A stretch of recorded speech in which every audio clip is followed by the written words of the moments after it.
Welcome to The Explainer. Today, we're diving into the story of an American attack on Iran, an attack that was called off with just 10 minutes to spare. It's a wild story of secret plots, high-tech warfare, and a single decision that pulled the world back from the absolute brink of war. So, you gotta ask, why? Why was a full-blown military strike aborted at the very last second? Well, the answer peels back the curtain on this hidden world of secret calculations and cyber warfare. Believe me, it is not the story you heard on the news, and it shows just how terrifyingly close we all came to a massive conflict. All right, so first up, let's look at the official story. What the public was actually told when this all went down. The whole situation was basically a powder keg waiting to explode. You had protests, you had threats flying back and forth, and then bam, Iran shoots down a super high-tech American drone. The U.S. military immediately gets ready to hit back. A strike was literally moments away from launching, and then just like that, it was called off. So President Trump's public reason was all about humanitarianism, that it would be a disproportionate response. But behind closed doors, a very, very different story was unfolding. An emergency briefing laid out a reality that, it turns out, had nothing to do with saving 150 lives, and everything to do with protecting tens of thousands. But here's where it gets really interesting. Before that airstrike was even on the table, there was another plan, a covert strategy, an attempt to start a coup that failed before it even really began. The American plan was, wow, incredibly ambitious. This wasn't just about a simple military strike. The goal was to light a fire and spark a full-blown revolution from the inside. The idea was to use Starlink satellites to create this unhackable communication channel, letting intelligence agents on the ground direct protesters and basically coordinate an overthrow of the regime. But here's the kicker. Iran, with a lot of help from Russia and China, saw this move coming from a mile away.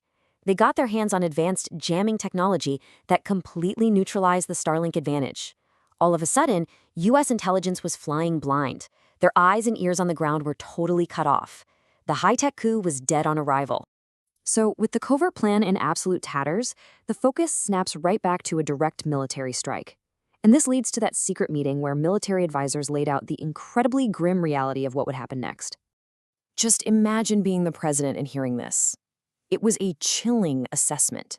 The entire calculation had flipped.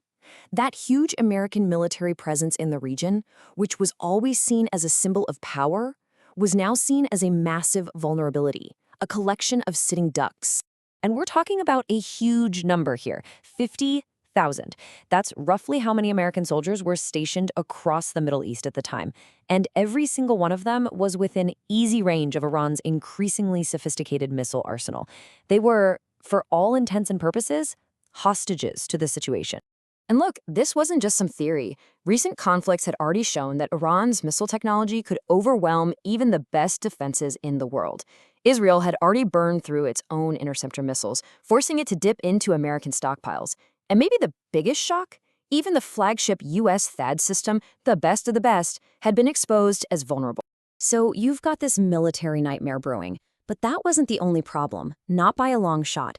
In those critical hours, the U.S. found itself diplomatically almost completely isolated. We're talking about key U.S. allies in the region, right?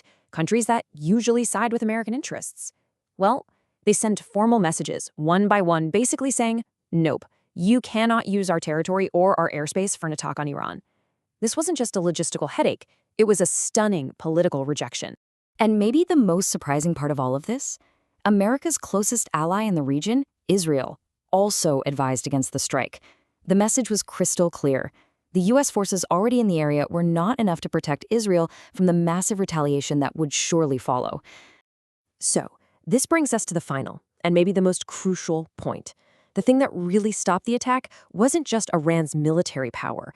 It was a much deeper, more strategic fear shared by, well, the entire world. It's this huge paradox, right? For years, world powers have been publicly condemning and sanctioning Iran, but at the same time, they've been quietly creating these economic lifelines, like Instex. And why would they do that? To make sure the Iranian state, even though it's weakened and contained, doesn't completely collapse. And that right there, that's the core of it. Everyone, from America's allies to its rivals, quietly gets it. A functioning, even if it's a problematic, Iranian state is way, way better than the alternative. It's like a controlled fire is better than a wildfire that burns down the whole forest. And this is the alternative. This is the nightmare scenario. A collapsed Iran wouldn't just magically become a peaceful democracy. No, it would create a massive power vacuum, and dozens of competing militias would rush in to fill it.